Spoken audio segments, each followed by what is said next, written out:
infinite complacence, people went to and fro over the earth about their little affairs, serene in the assurance of their dominion over this small, spinning fragment of solar driftwood, which by chance or design man has inherited out of the dark mystery of time and space.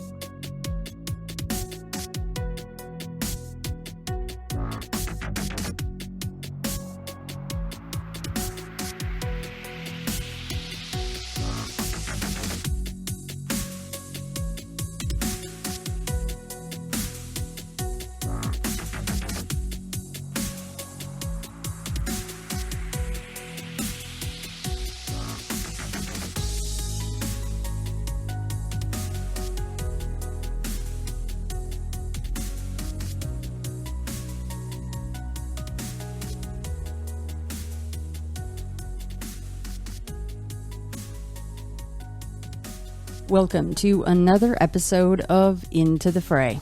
Whether you're new to the show or have been listening to me for years, if you would be so kind to take a few moments and rate and review the show on your listening platform of choice, that would be amazing. That helps it fall upon more ears, which in turn encourages more people with experiences to reach out to me. The latest releases over at patreon.com include 3 different live chats that total over 6 hours. Yes, they got that lively. These include Subterranean Strangeness and 2 editions of Demons and Darkness with John Paul Capice. Those 2 episodes essentially turned into Ask Me Anything sessions with ITF's resident demonologist. So huge thanks to JP for joining the patrons and I for those epic chats. JP will actually be returning in October for a special Halloween edition live chat as well. New patrons over at patreon.com include Graham, Snowy Sand, Rusty Brockman, and Peggy Curtis. Welcome over. And alpha shoutouts. These are folks pledging $20 or more a month over at patreon.com.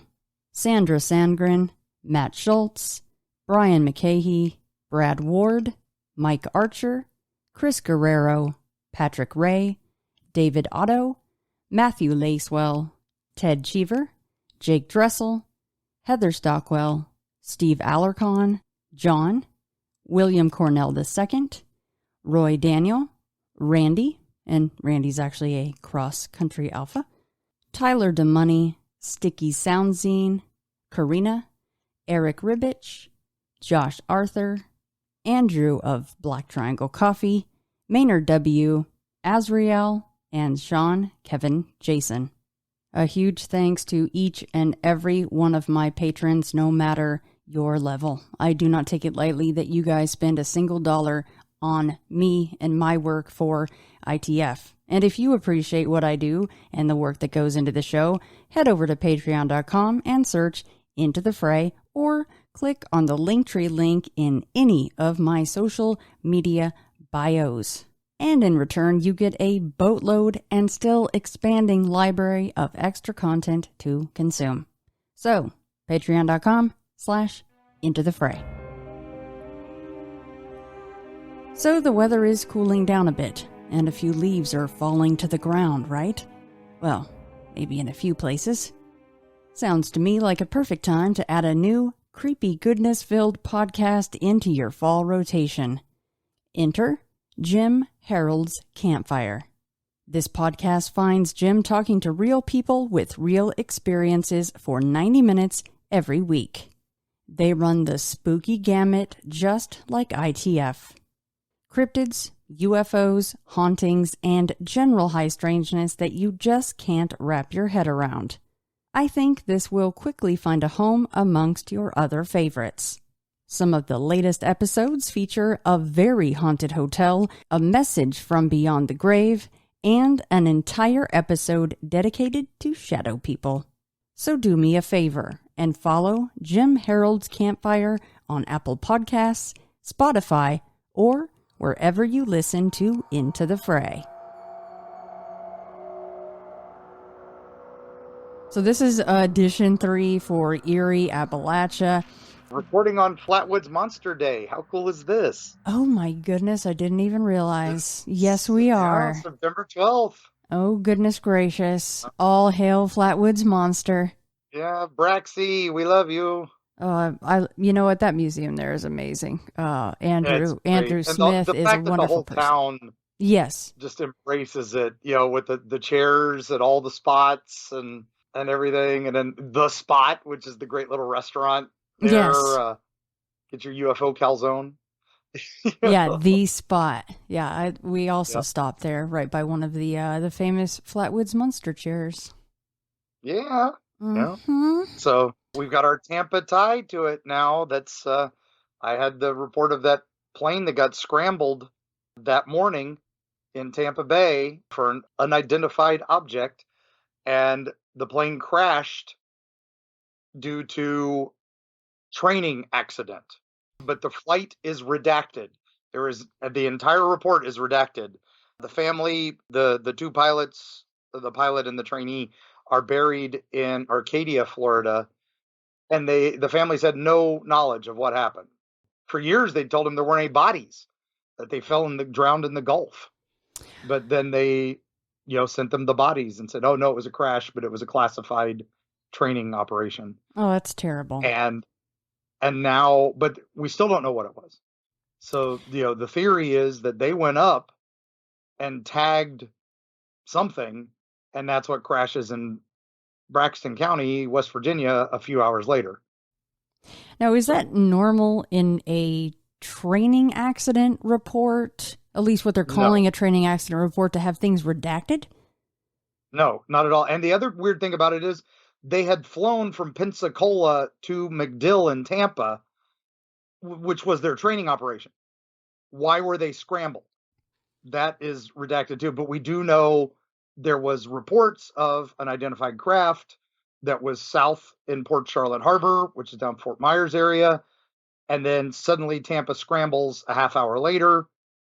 Okay, it's not hard to put two and two together.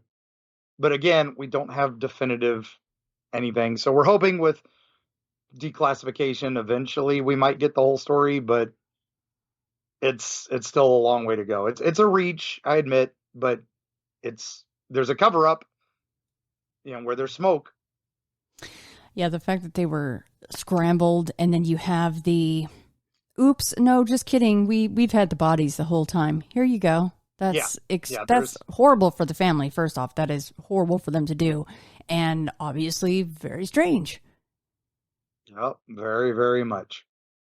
Well, today we've got 4 more tales, encounters, stories from Eerie Appalachia Edition 3. And we're going to start out in Lewisburg, Virginia, and this is the Greenbrier Ghost. Yeah, well, Lewisburg, West Virginia, we've got to talk to, who I'll be speaking with this weekend at the Monument Festival, is the wonderful Dave Spinks. Is probably one of the great experts on this subject, because he's actually done investigations at the house that is involved in this story, because the ghost is still there. So this is a January in 1897. A young boy who did chores for the Shoe family came to their home, and at the bottom of the stairs, he finds the body of Zona Shoe, and she is lying there dead. And he runs for help. He found his mother, and then they went and informed the husband, Edward Shoe, who was working at the blacksmith shop, that his wife had passed away. And he runs home, and he's just inconsolable. The local doctor is called in, Dr. Knapp, and who is also acting coroner. Edward is just so distraught that he cannot let her out of his arms. His lovely bride is just dead. Knapp concludes that she died of an everlasting faint, which now we would pretty much probably call that a heart attack, right? So again, the body was prepared for burial, and the husband, so distraught, he puts, he's there with her. He lovingly holding her head and stroking her hair. He puts her favorite scarf around her neck to help her rest easier. It was her favorite, and she must be buried with this. So they brought her for display at her home, because this is what you do: is you sit up with the dead. You have your, there weren't like funeral homes we have now. You did it at the house, and he stayed by her side the whole time. And then as the family came to visit, he was there at the head of the casket the whole time. She was buried at the cemetery, and everyone was it was so tragic. A few weeks passed. This lady, Miss Heaster, who is the mother of Zona, says she'd been visited by the spirit of her daughter. And she said that her husband was not the loving, kind man, that he was cruel and violent, and he had attacked her and broken her neck. And she also said that Edward wasn't even really his name. His name was Trout. What a weird word, Trout. So Mary and her brother-in-law go to the prosecutor and say, "I've been visited by a ghost. My sister, my daughter was killed." And he's like, "My sister-in-law was killed." He's like, "I can't go by the word of a ghost, but maybe there's some questions." So he did call up the doctor, and the doctor said, "All right, maybe I didn't give her the best examination because the husband wouldn't leave her alone." And he did notice that she had taken unusual care. He had taken unusual care of her. So then they start looking into the thing and find out Edward Shue was actually a guy named Erasmus Shue, and he was known as Trout. And he had 2 previous wives, and both of them had died under mysterious circumstances under his other name. First wife died of a broken neck. Imagine that, when she fell from a haystack. And then the second wife died while he was building a chimney, and he dropped a heavy rock on her head by accident. So with all this information, the prosecutor now orders an examination of the body. And Trout, Edward was like, "No, you can't do this. She would not allow this." And then when they finally dig her up, he even says, "I know I'll be arrested, but they're not going to be able to prove I did it." Well, the autopsy did provide the proof they needed. Her neck was broken. Her windpipe was crushed. And on her throat were finger marks from where she'd been strangled. So, of course, the community wanted to hang him on the spot. And, of course, the newspapers at the time made it a point to show that it was the discovery of his history and his name, and that the ghost legend had nothing to do with his conviction. He did serve life in prison, where he died later at Moundsville State Prison. There is now a highway marker just a few miles from Zona's grave that summarizes her story as the Greenbrier Ghost. So it is on state historical marker that you can visit. It's near the town of Smoot, West Virginia.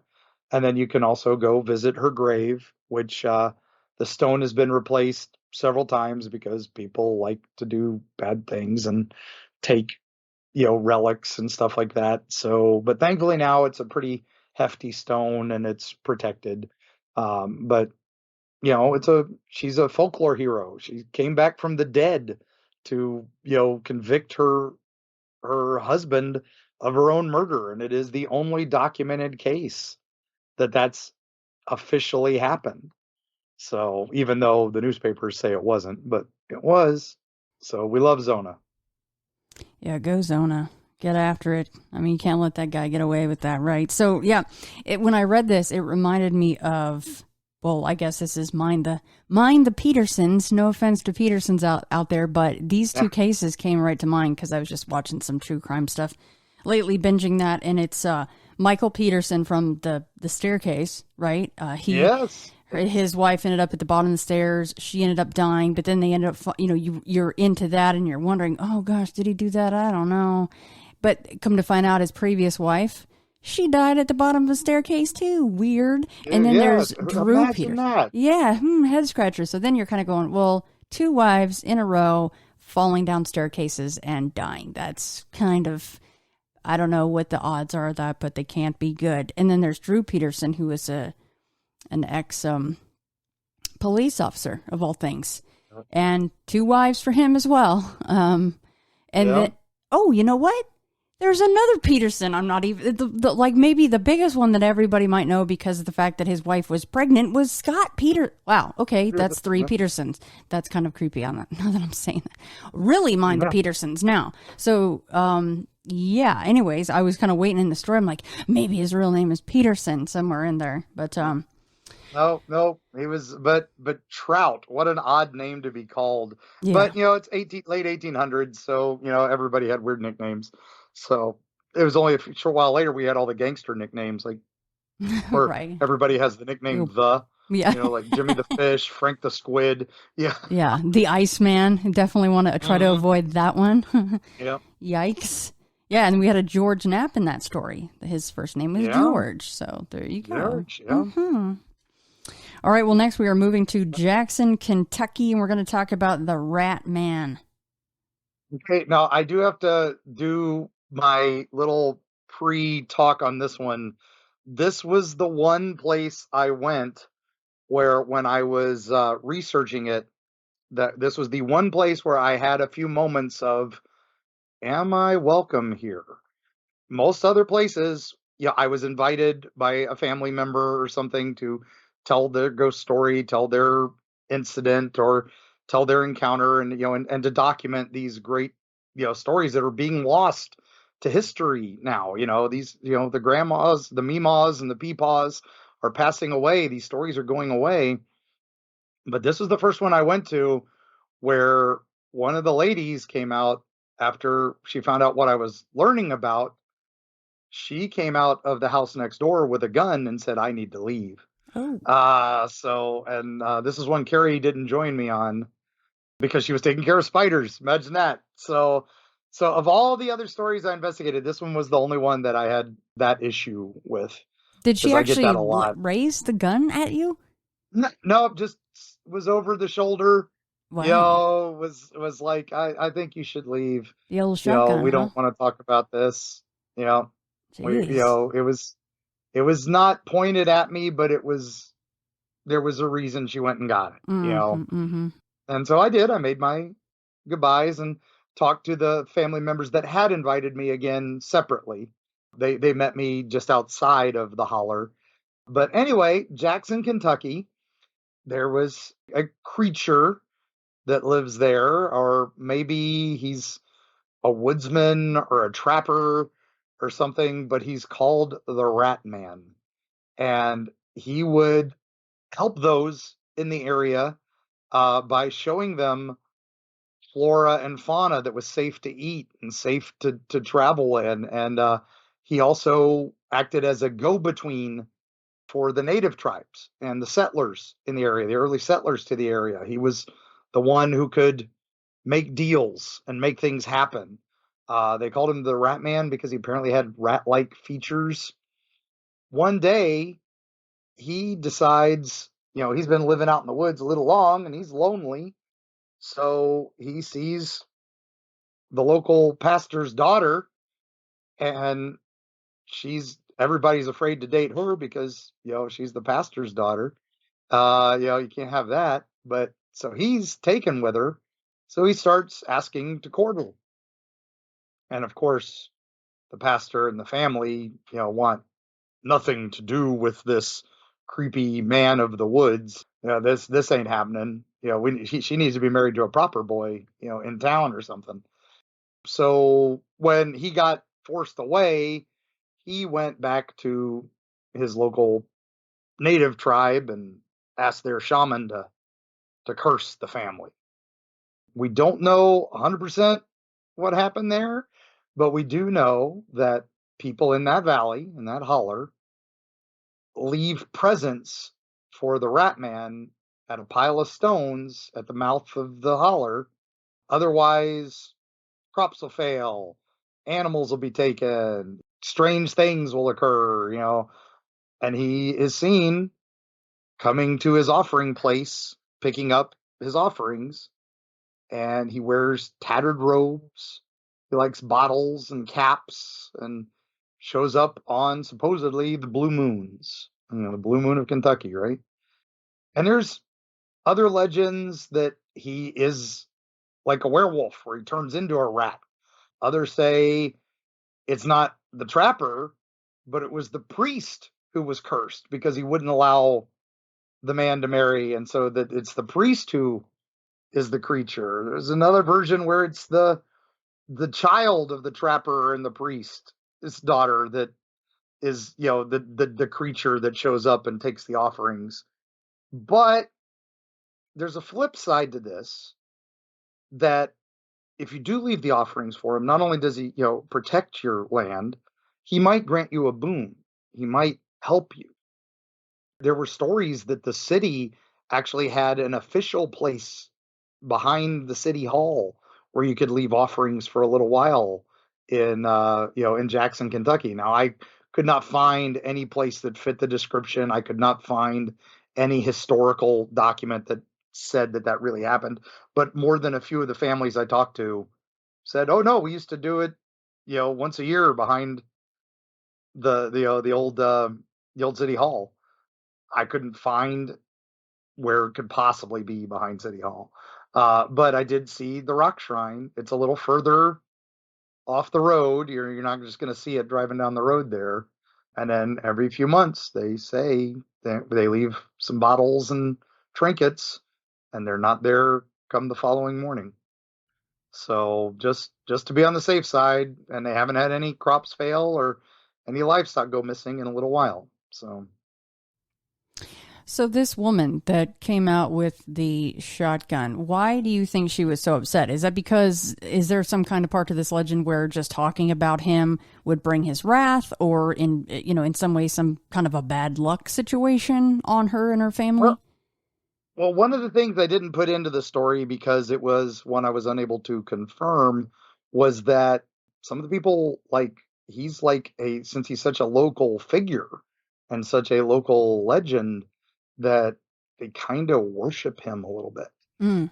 So is there like a cult of the Rat Man? Not really, but when I started asking some questions along those lines, that's when I apparently crossed the line, because I had heard some stories from one of the other families that this was a thing. These were things that happened, and we need to document and need to discuss. And it's like, oh, okay, I think I crossed the line here by suggesting that. So at least that's what it seemed to me. That was right then was when I stirred her up. So, and I apologize profusely. I didn't have her contact info or anything, but the family the family members I did talk to have said, they've tried to smooth things over with her, but she's just like, you shouldn't be talking about Ratman. Ratman is, they're going to make fun of you. And I'm like, no, that's the whole point, is we want to keep these stories. We want to share them so that people understand there's some reverence here. There's something to this. The families really seriously want to be protected, and this is real to them. And who's to say it isn't? They've prospered in this valley. So more than likely, she was just worried that you were going to just completely decimate the story and make fun of it. Right. Yeah. And they have every right to believe that, because look what happened to Hopkinsville. Yeah. When Hopkinsville happened, which is not too far from there, the family has a severe incident. Some crazy stuff happened. And then their farm is flooded with visitors trying to, see the moon men, see the crazy things, so that the farm can't be planted for a few years because so many people are trampling the fields. So they start charging a quarter a piece to these people who are destroying their livelihood, because they got to make a living. And then everybody's, oh, they did it for the money. They did it for this, and start making fun of them. And that's one of the reasons why we have these terrible stigmas about these things, where we can't talk about them, because the outsiders will make fun of us. And I'm trying to break that. I'm trying to say, hey, look, we understand these are These are things we don't understand. They have rules. This is like Robert the Doll down in Key West. There's rules. We don't understand them. So if you follow them, you're good. So why those rules are in place, who knows? Someday we'll figure it out. Yeah, but you don't want to figure it out by seeing a light in the woods and all of a sudden it's a campfire with a bunch of people around it and hey, there's the Rat Man himself, just, and everybody, and maybe there is a cult out there around the Rat Man. I mean, if you have to appease some creature or person or otherworldly being and that's what you have to do, then, there are some that believe that. Yeah, and that's what you got to be careful about. So, so that's why one of the rules is don't go alone. I broke my own rule, but I didn't think anything of it. It was just one of those, hey, Carrie and I'll just run in and, oh, Carrie can't come today? No problem. I've got 3 stops and this is the last stop before I head home. And because we have a little base camp up there in the woods of Kentucky that we family land that we branch out of. And that's what I was just one day. I was like, I got this today. You're good. And well, I almost paid the price. I don't think I was ever in any real danger, but I realized I was on the verge of something. Well, and Carrie's probably with you, what, 98, 99% of the time? Most of the time. Yeah. Exactly. There's a few, where she's not, but that is the rare exception because she wants to be there to get the feel of the place, so she can draw it better and all that. And, and that was also one of the ones we decided, you know what, maybe we won't do an illustration of this one because there wasn't really a documented, oh, he's a man who turns into a rat. That's what we originally went looking for. But then we found out, oh no, that was just his name. He was a trapper. And, and they called him the Rat Man because he had rat-like features. And then, oh, well, no, it was the child who turned into a rat. And it's, it's all these different variants. And again, you start looking into the history in the area, there's nothing. This is one of those ones, there's no newspaper articles, there's no records that point to any of this. This is one of those just early settler stories that I could not find the historical precedent. Cool story. Really like that one. Yeah, I love these. Those are the ones that intrigue me the most. I love it when I can figure them out. It's like, oh, this is why this is here. But these are the ones that get me. These are the ones that it's like this, the bone lady in Quebec, my personal monster, the bench leg in Louisa. These are the stories that just like, yes, give me more of these, please. And if you have any, please email me, Mark at Eerie, Florida, and I'm happy to talk about your holler monster in a future volume of our works. Well, and that's why I love your book so much, because it is full of what are usually some of my favorite things on the planet when it comes to cryptids and the paranormal, and that is one-offs. Yes. Well, I like it when they reoccur too. Like this was one that was back again and again and again and hundreds of years, and he's still seen. So is it a descendant? Is this thing immortal? Is it a ghost? Is it a spirit? Is it some sort of entity? Is it quantum entangled? There's some science behind this. Maybe we just don't know. Well, and I love how certain regions produce these one-offs that, I mean, and by one-off, I just mean it's in that region only. There's maybe a handful of people in some cases, which is really amazing, that know the story really, really well. And it's been passed on generation to generation. And maybe nobody really outside of that knows all of the details until you get there and you write about it, and then we get to read about it. Exactly. And so many of these, like I said, are dying out. Some of these families, the kids today don't care. They're playing on the phone and, moving away and, where the jobs are now. So some of these family farms are dying out. And then who knows what story is dying out with them and what creature may no longer have its offering and may cause other problems. There's a reason we have shows like Missing 411, and stuff like that. And this next segment, I think that I've covered it just in a peripheral way, just it's come up, but I don't know that I've actually ever fully covered this. So I'm glad that we're doing this today. And that is the Snallygaster from South Mountain, yes. Maryland. Yes, Snally out of Frederick County, Maryland. This is a holler monster that made it big. We love it when the holler monsters do make it out of their holler. and become big things. That's, Mothman, that's Jersey Devil, that's Popelick Monster. These are holler monsters that spread their wings, as it were. And Snally, oh my gosh, is one of my favorite stories.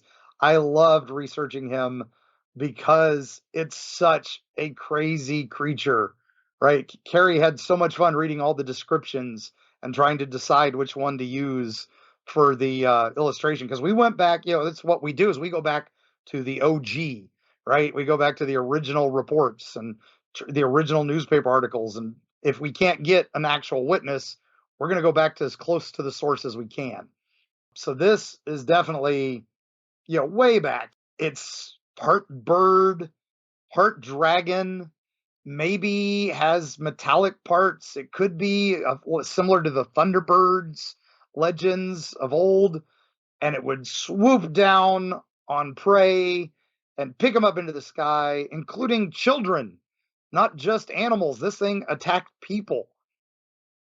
And the name comes from the German immigrants in the area, where they called it the Snallygaster, which basically means quick spirit in English.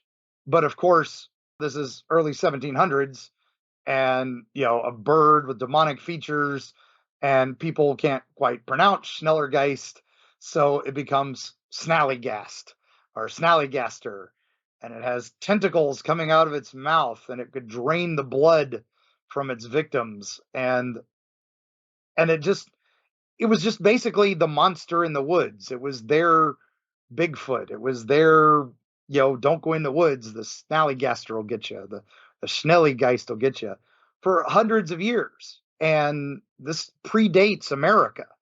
This is early, settlers talked about this thing until 1909, when suddenly the newspapers print its sighting. And basically, 1909, between February and March, there are dozens of stories with frequent sightings of the creature, described as having the long pointed bill, claws made of steel, and one giant eye in the middle of its forehead. Now, if you know your Native American lore, that fits Thunderbird or the Great Serpent, which Serpent Mound's not that far from there, and all this. One article claimed a man was picked up by it and was killed from being drained of blood, and dropped his body on the hillside as it flew away. Hunters were shooting at it and said, "Oh, we could hit it. We know we hit it, but wasn't hurt." So this hits all over. And so the Smithsonian offers a reward of, at that time, a princely sum of $10,000 if you will find and kill this creature. And my favorite monster hunter of all time, President Theodore Roosevelt, he actually nearly postponed a diplomatic trip overseas because he wanted to hunt the creature personally. And the main reason he wanted to hunt it was because Napoleon's nephew, who was living in America, said he shot the creature with a cannonball and it bounced off. And so Teddy's like, "Well, we can't have that. We can't have a Frenchman taking out our monster. I have to be the one to do it." Huzzah to that. Bully. I love Teddy. Anyway, although, he's pretty much considered a Northeast creature, but he traveled all throughout the Appalachians. We've got newspaper accounts everywhere in those early 1900s. One lady said she got away. She was in Scrabble, West Virginia, and she managed to get away by diving into a barn. And in nearby Sharpsburg, which is not far from there, this farmer claimed that he saw it roosting in his barn on top of a giant egg. So it had a baby. It's seen a few times in Ohio, and then it finally comes back to Maryland, where its last sighting dies off. And several of the sightings talk about giant eggs everywhere. And then everybody hears it flying overhead and screeching like a giant hawk, a loud shriek that they could not believe came from a living creature. Nowadays, I'm sure it's a Jurassic Park style sound, right? So how was this a hoax? How was this faked? So many people saw it. Were people just cashing in on the legend? No, the newspapers didn't pay people at these times and everything. Were the newspapers making it up? If you were a competing newspaper, you'd love to debunk this, right? So some of it was probably some yellow journalism, but some of it would have been these people told these stories and there were multiple witnesses. Then, so it disappears. And then suddenly 20 years later, it pops back up and it's all over the newspapers again in the late 20s. More sightings in the same area. So some researchers of this think maybe that's the gestational period for those eggs. Maybe that's how long it takes for the next generation to grow big enough to be seen and come out of the hills and the mines or wherever it nests. And then most famously during Prohibition, supposedly the FBI found one in a moonshine vat. And that's where they caught it and killed it. And that's one that was supposedly taken to the Smithsonian. We don't have any real records of it other than a story from a newspaper in Pennsylvania that says that this happened. And so another 20 years pass in the 40s. Was it seen? Yes, there are some accounts, but no newspapers covered it at this time because it was right at the end of World War II. What's going to make the headlines? A flying giant lizard creature or end of World War II? 1970s, no reports, sadly. 1990s, there's a couple reports, but we're coming up. The 2019s, 2020s, we're due. So is Snally ready to pop out again? I don't know, but he's such a cool creature. And again, he affected such a wide area. We're not talking one holler, one valley, and so many famous people admitting they saw this. Famous people didn't have to admit they saw a monster. They were already famous.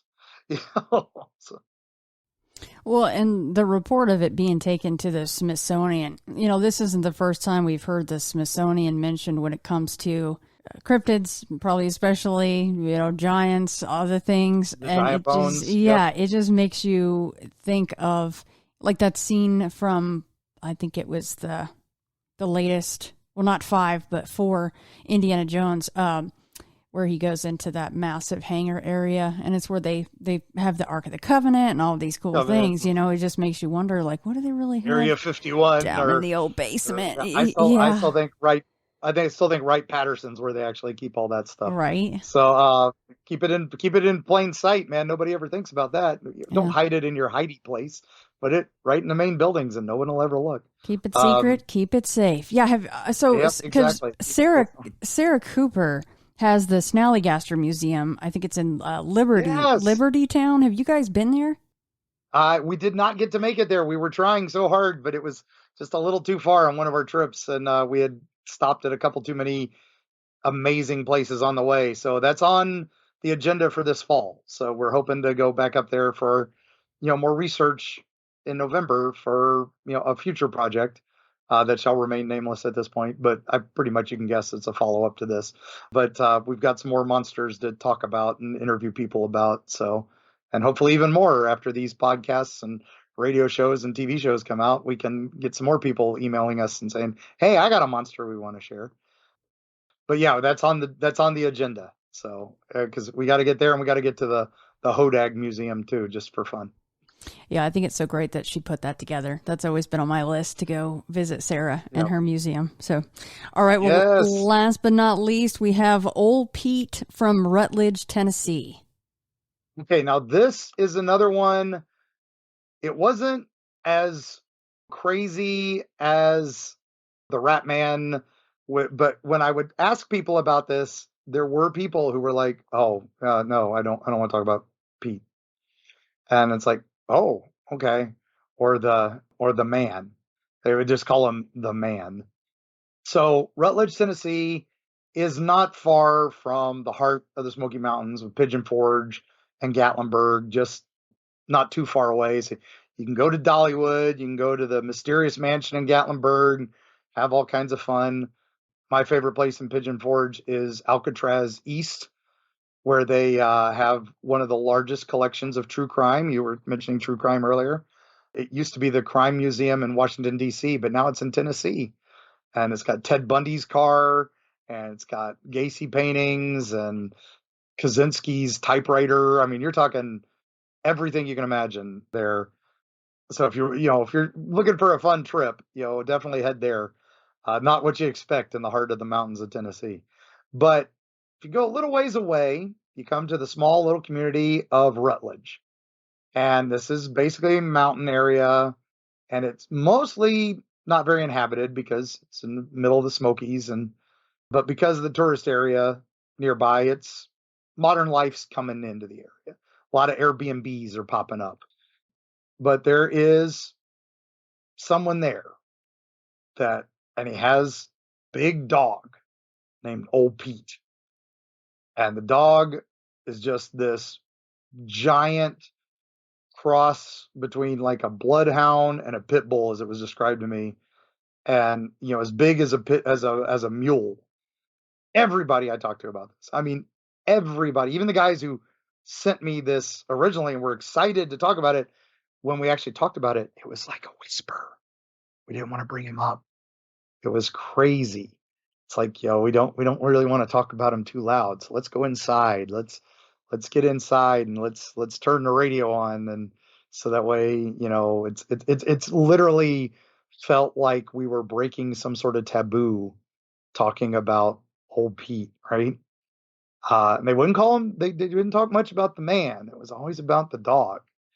And like we talked about on the last one, where the deal at the crossroads, right? This is something similar. He made the man there made a deal with the Cherokee to protect the valley, and in exchange, and he would protect the wildlife from the incoming European settlers. But in exchange, they granted him long life, and they gave him the dog to guard him, and the dog was possessed by the spirit of a Manitou, some other great creature, and the creature would grant wishes. But of course, anything with a wish has a price. And so the greater wish you asked for, the greater the cost. What you would do is you would go to the old man and say, I need to talk to Pete, or Old Pete. And then he would bring out the dog. And then you would ask the dog your favor that you would request. And then you would make an offering. And if the offering is enough, the dog would eat the offering. That would be it, and then you would get your wish. But if you didn't offer enough, the dog would take his pound of flesh, literally. Could be your hand, could be a finger, could be your foot, could be your life, right? So when I started asking about this, like one family member mentioned that they needed a bit of money. So they asked for a small loan. And that was easy enough. They had to give up an heirloom, a little family locket. And it worked. Nobody got hurt. And the dog apparently ate the locket. That was how they got their money for their homestead. Another family talked about someone was dying, and they really did not want them to die. In exchange, they brought their prize hound, and Pete took care of the other hound. They go on from there. I mean, that's like the base level, right? There was a feud between a couple families, and one family wanted the other family gone. He granted the wish, but it cost them the youngest children in their own family. So, how badly do you want somebody gone to do that? But they gained another farm and expanded their land. So, of course, people try to break the deals or try to fool them.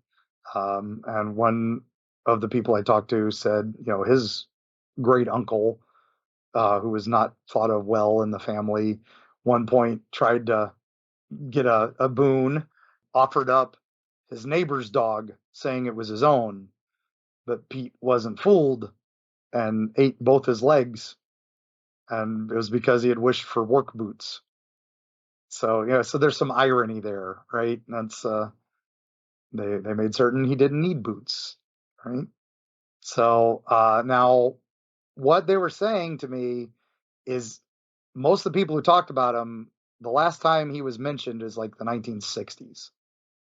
But if that's the case, he would have been like 200 years old around then. And I can't imagine what that is in dog years, right? For old Pete. But the people in the area say, oh, he's gone now. We don't, that's just an old tale in the holler. But man, they were talking about him in hushed tones, like he was still listening and ready to pounce. Like the dog was going to come out and demand a price or something like that. So it fits a couple Irish legends, and the Appalachians are the same mountains as the Scottish Highlands and some of Ireland, just separated, over time. So is he a transplanted Bargist or one of the black dog legends out there? In the book, we talk about the Snarlygow, which is a similar creature, but it was the whole wishing thing and the price to pay, and that you had to guess price. That's what made this story stand out to me so much. And the fact that these people were genuinely spooked talking about this. Like, this was a family story that is passed down from generations, but we don't like to talk about it, right? So, chills. It's just... So the Manitou is essentially a shape shifter. Is that correct? Yeah, it's something from beyond, right? It's hard to describe when you talk native lore. It's not lore to them. This is their life. This is just part of nature to them. And these things from beyond, or from the happy hunting grounds, some call it, or the spirit realm. That's just the way life is. And these things just come from there. And the Manitou are usually cursed souls that are wandering that area that want back into our world at any cost. So the closest we would have is calling them demons. So they were, if you were possessed of one, a Manitou got hold of you, there were certain rituals they could do to help you get rid of it. But if an animal got a Manitou in it, you pretty much had to put it down. There was nothing to be done. But if this was a creature that and a Manitou had merged, yes, we're talking like a shapeshifter. We're talking like, I don't want to say skinwalker because then immediately you're thinking Navajo and West, and that's true. They didn't have those legends amongst the Cherokee and and the other tribes of the area. This was something completely different. This is the Manitou it's again another thing they talk of in hushed tones. And even then, Manitou is more of a Western term as well. They didn't really have a term for it, but that was as close as I could get from the few natives that were willing to talk about it. And even then, most of them hadn't heard of Old Pete. The Cherokee did talk about the man who did help them deal with the moon-eyed people, and he had a great beast of a hound that would kill the moon-eyed people, which are basically large-eyed fairy that the Cherokee went to war against and destroyed in somewhere in the Appalachians. And it's in their histories. Well, all I know is Eerie Appalachia has wonderful regional stories in it. It is chock full. I know that everybody's probably going, is there anything left in the book to read? You've had 3 editions, and we normally cover around 3 or 4 stories per episode. Yes, there are plenty more stories in there for you guys to discover and read that we have not spoiled on these last 3 editions. But Mark, thank you so much for coming on once again, and say hello to Carrie for me, please. But yeah, tell everybody before you go though, where to find you guys, your YouTubes, your Instagram, and of course, where to find the books. Well, we will be at the Mothman Festival this Saturday. So there this Saturday, if you want to come out, our books are at the Mothman Museum because we got a whole chapter on Mothman. And like you said, we're barely scratching the surface. This book hits quite a bit. But you can find us at eerieflorida.com is the old classic for all the Florida books, but we also have Appalachia there. But you can also find us at eerietravels.com since we're now out of the state. That's also where my local TV show down here in Tampa Bay called Eerie Travels airs on Channel 52 in Pasco. Our Area 52 TV, they call it now. They've rebranded themselves. And you can find that online on YouTube under Eerie Travels. And you'll see me there, and one of Carrie's illustrations for the logo. And we air every Friday. We've done 10 episodes so far. We took a little breather for the summer because the summer is hot. But we'll be starting again shortly after Mothman Festival. So starting in October, new episodes. But you can find our books anywhere that books are sold. We're at every Walgreens and CVS in Florida. But you can find our new book a lot of places, wherever books are sold. But if you order direct from us at eerieflorida.com or eerietravels.com, Carrie will be happy to draw a little something in it, and I'll be happy to write some words of wisdom for you so you can get it signed. And it doesn't cost too much more than ordering it off the major places. Always worth it to get a unique drawing from the very talented Carrie Schultz Muncy. Well, thanks again, Mark. You guys have a wonderful weekend.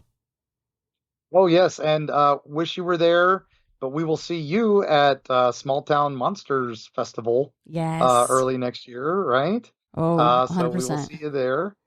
Yeah, if you go to our website, you'll see all our appearances this fall. We're on a lot of things.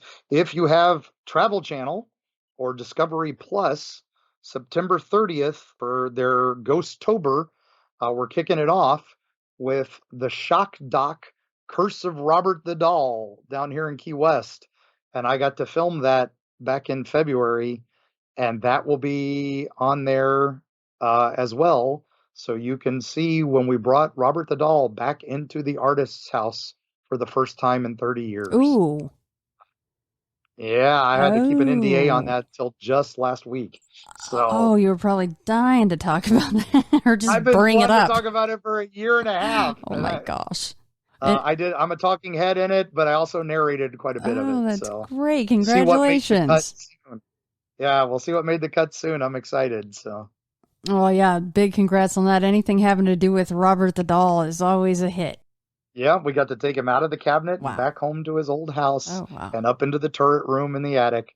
And if you want to learn more about Robert, you can pick up Eerie, Florida, or you can listen to one of our earlier episodes of Into the Fray, where one of the first times we visited Shannon, we got to talk about Robert. Yeah, we covered Robert very early on, and we were, of course, very complimentary of Robert, as we all should be and always do. So, yes. Yeah, he gets to be all handsome and gets his television. He's ready for his close-up, Mr. DeMille. It's awesome. Pretty cool that you got to take him back up into that room, into the turret. That's pretty incredible, actually. His handler, David Sloan, was there, and the film crew, and I had to teach them all the rules. So, yeah. Wow. Every time we rolled camera, I'm like, make sure you ask Robert if it's okay if we roll. Come on. We don't poke the bear. Come on. Every time we cut and we start going again, you must ask. I mean, that's like taking Annabelle out of the case kind of a thing, It's like if you have a tiger on the set, you've got rules to follow, right? Yeah. And then every night, say goodnight to him, say goodbye, thank him for his time, break that connection, because otherwise bad things are going to happen. Well, I didn't know that. That is amazing. Congrats on that. Yeah, I'm super excited. So. All right, well, hug Carrie for me. You guys travel safe, okay? Yep, we will, and we'll hug the spiders for you too. Yes, please. Tell them all that you love them. So, all right, I would appreciate. Take care, that. Shannon. Always a pleasure. We miss you. Miss you. Love you guys. And see you on the other side.